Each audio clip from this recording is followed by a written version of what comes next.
What up, everybody, and welcome to Baz on Blades. My name is Baz, and I talk about blades.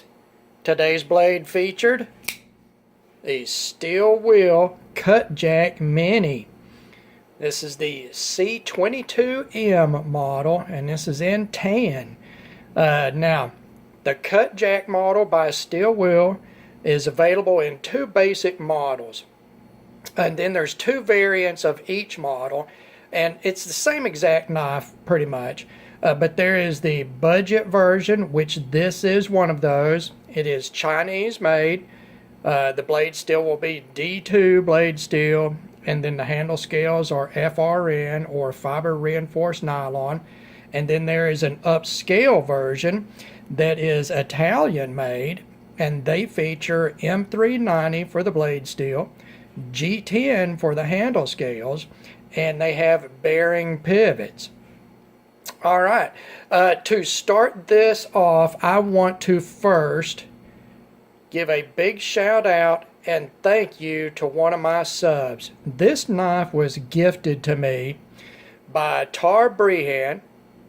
Thank you very much, brother. And this is a big deal to me because it reinforces the tight-knit family atmosphere that is in this knife community. I have very much been blessed in my role, my small role in this community, with a lot of new friendships, some very supportive people, support from other channels, and Mr. TarBreehan is just one of those. And again, thank you very much. I possibly would have never purchased this knife myself, and I have very much enjoyed my time so far with this knife. It is a wonderful little design.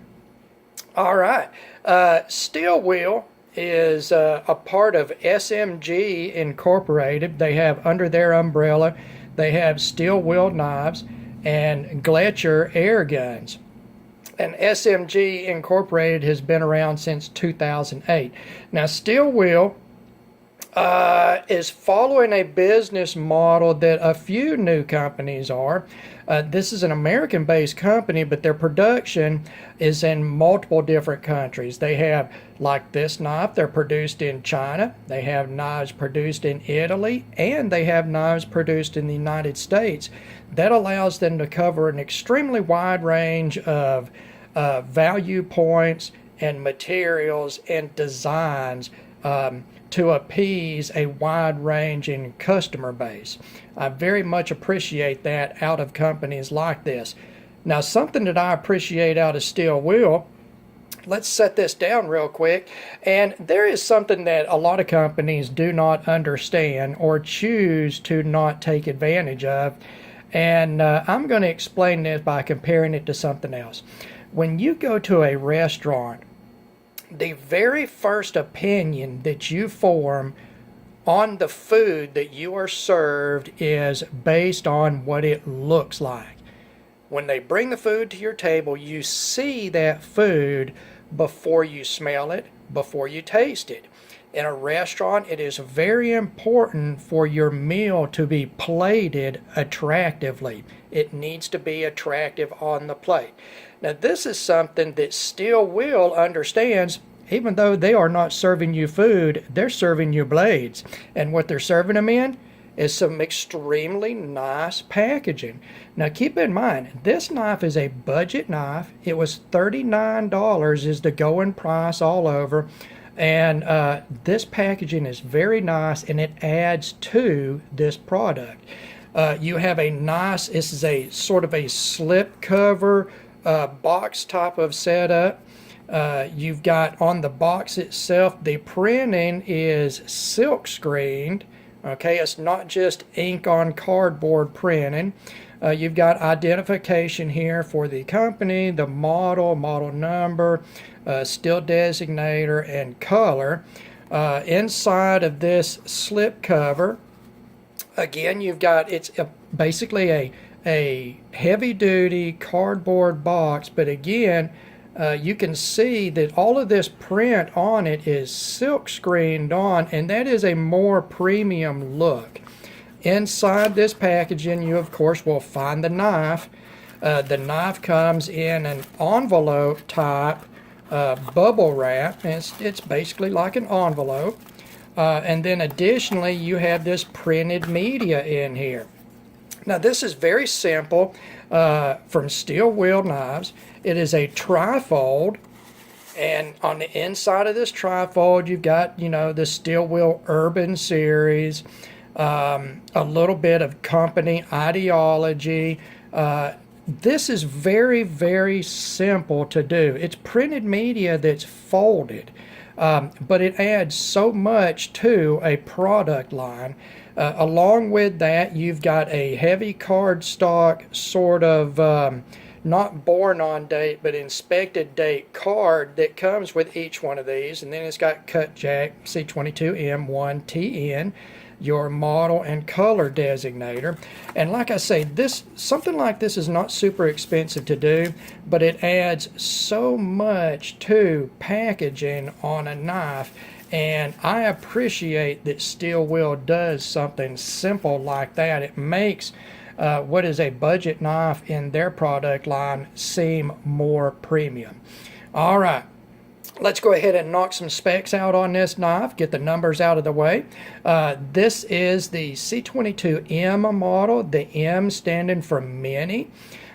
In both the Chinese and Italian versions, there's two size models.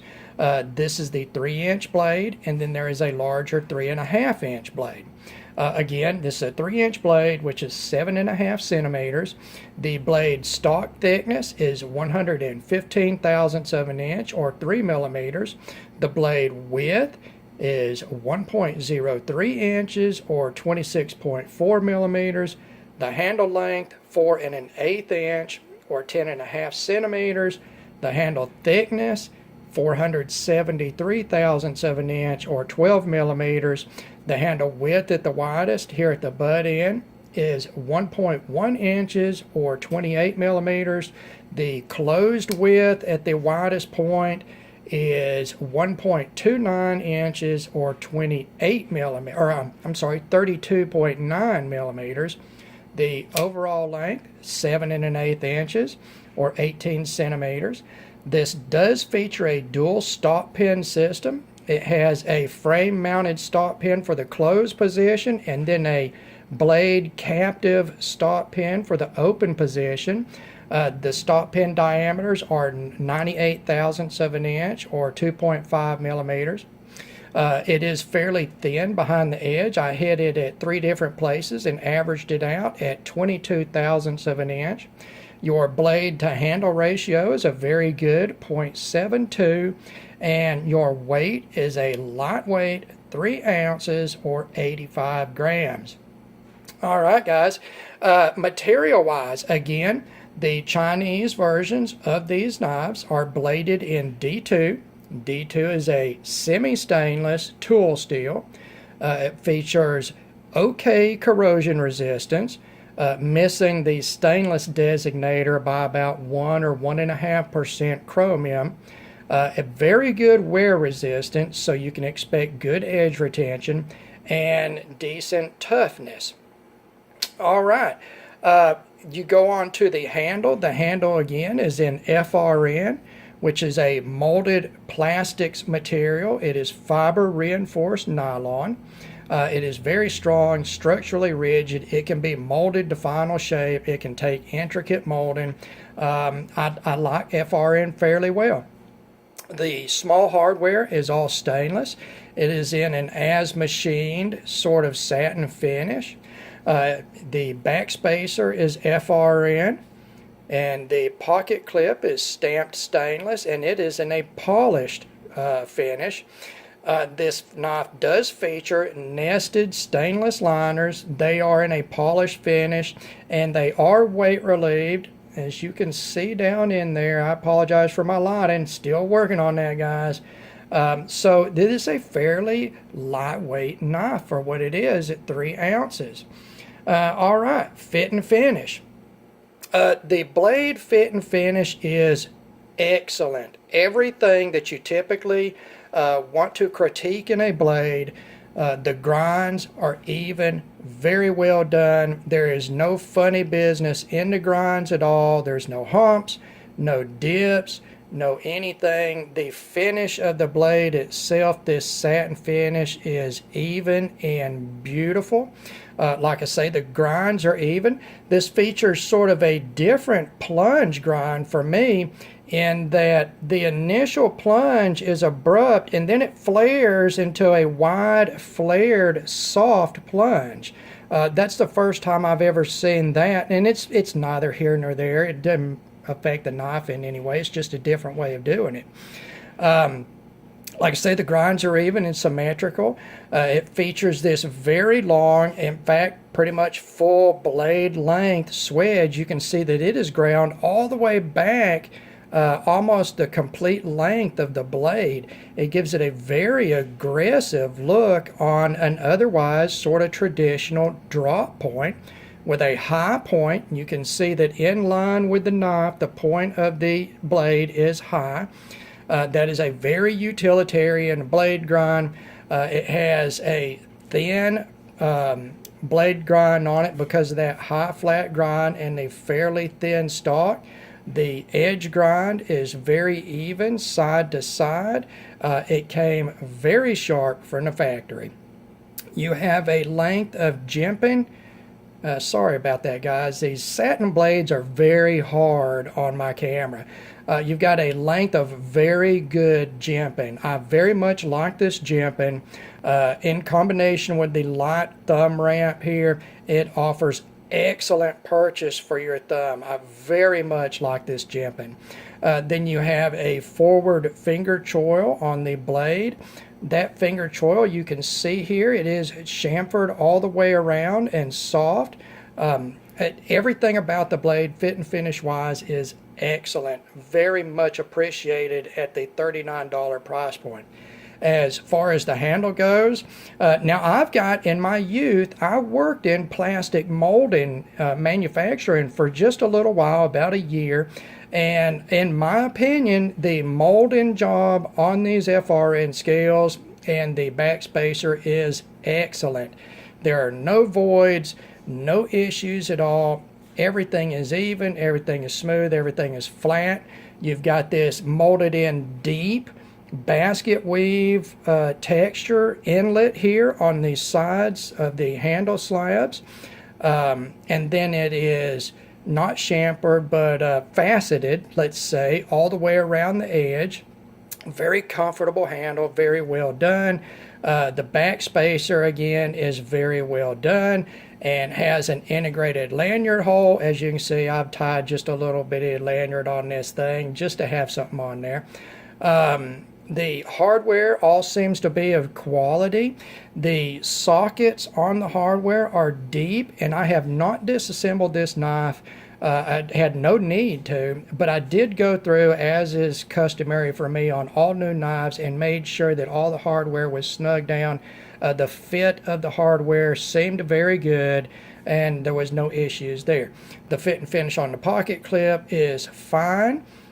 So overall, everything seems to be very well done on this knife.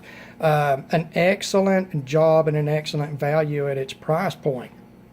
All right, we're going to go on to action, and that is where one of 2 points where this little knife shines.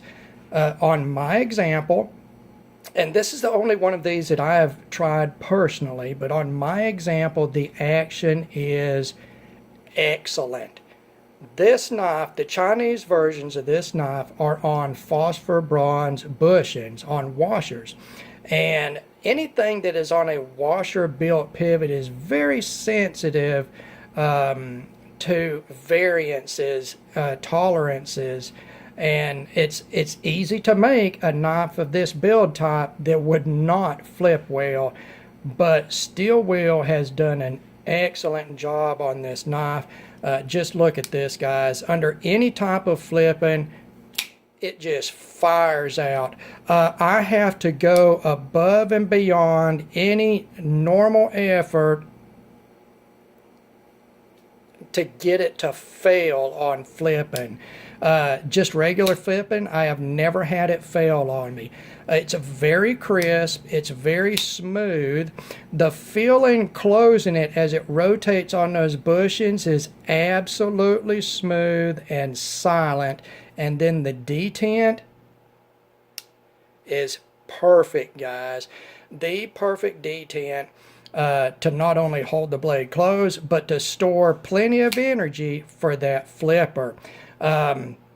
It's just, the action is so good on this model, guys. I'm very much pleasantly surprised by that.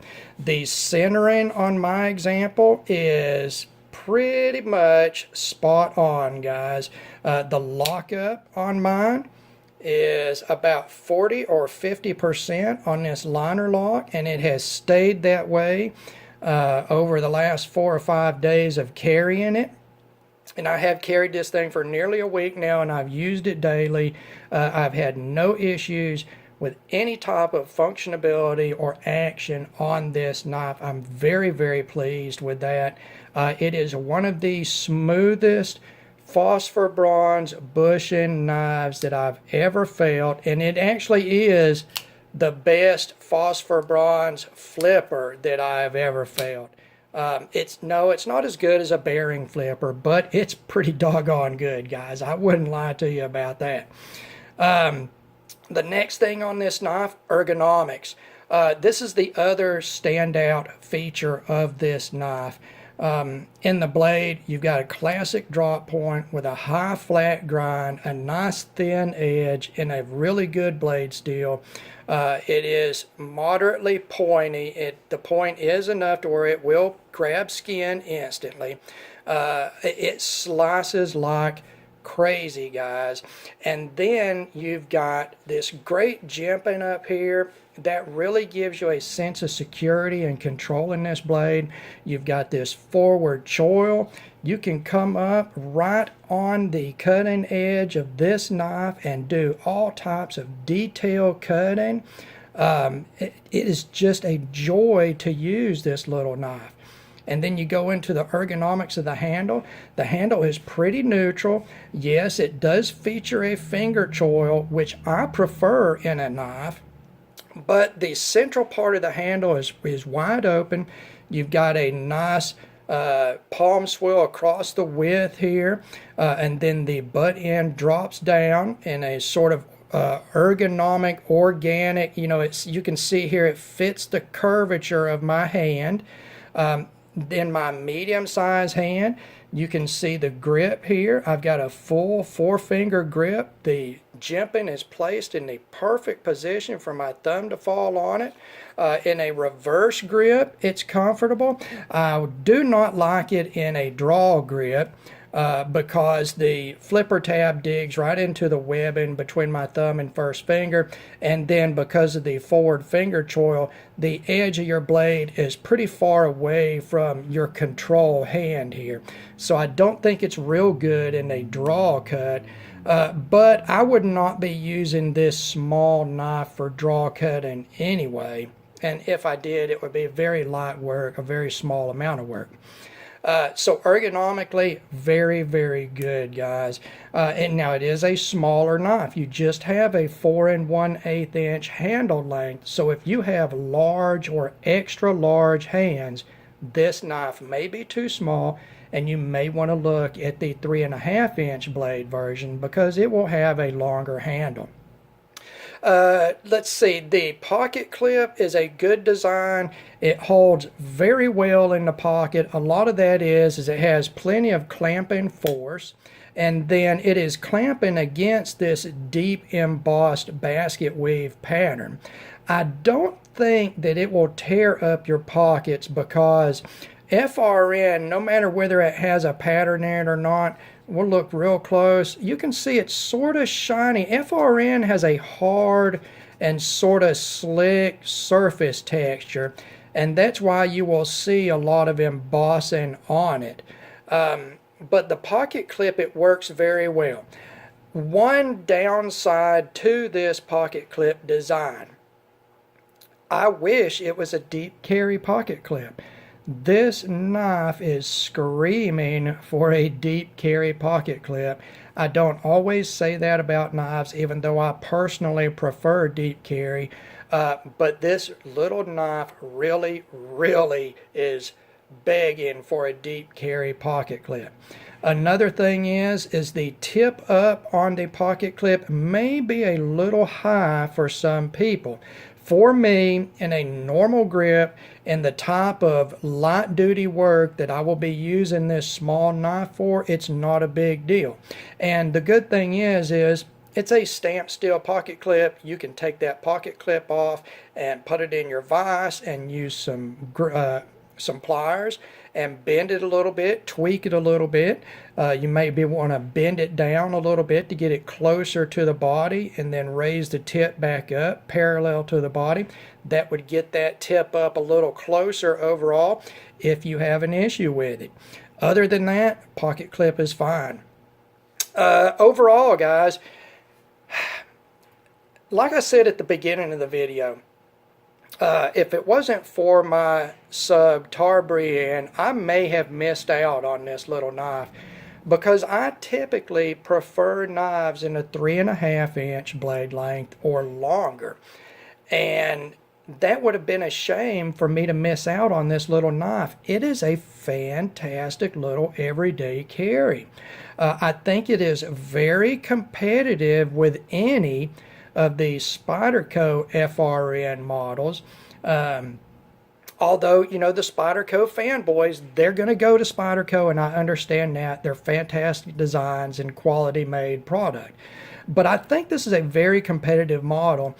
You get a very good semi-stainless tool steel blade in a classic design, very utilitarian, very slicey, an ergonomic handle shape. The build quality is very good on it, at least on mine. The action is excellent, guy. I know I'm going back to say that again, but it's just so good on bushings, guys, and it's only going to get better. And I have not done a thing to this knife except put 2 drops of lube on the pivot. That's it. I didn't take it apart. I didn't polish anything. I didn't do anything. It was a little dry out of the box. I put a drop of lube on each side. I've worked it and used it for 4 or 5 days, and it has just been excellent. All right. So my overall on this, I am very, very happy with this knife. Very appreciative of the gift. I recommend that everybody check this knife out if they want a smaller, lightweight, EDC type of knife, especially those of you that are like me and you really like D2 for your blade steel in a small knife. This knife at a $39 price point, which is what I've seen everywhere, is an excellent, excellent deal. All right, to close this out, I want to put forth a challenge to steel wheel knives. Now, I'm not, intimately familiar with your entire product line, and I do not know if you do neck knives. I challenge you to this. I would love to see a neck knife version of this small Cutjack. And when I say a version of it, I mean lay it down on paper, trace it around the perimeter, and make that knife. Do it in the same blade stock thickness, full tang, with 1/8 inch thick FRN or G10 handle scales, and a very trimmed Kydex sheath with a length of paracord to hang around your neck, and you would have an excellent, excellent utilitarian neck knife design that I think would be very, very successful. And that's a challenge to steel wheel. I just love this little design, guys. And again, I'm going to recommend it. I recommend that you check it out. If it is too small for you, try the 3.5 inch version. And then if you want a more premium version, step up to the Italian mades, because they feature G10 for the handle scales, M390 for the blade steel, and they're on a bearing pivot instead of the phosphor bronze bushings. So everything is just going to be a little bit better about that version. All right, guys. As always, thank you very much for taking the time to view one of my videos. God bless all of you, and we will talk to you again.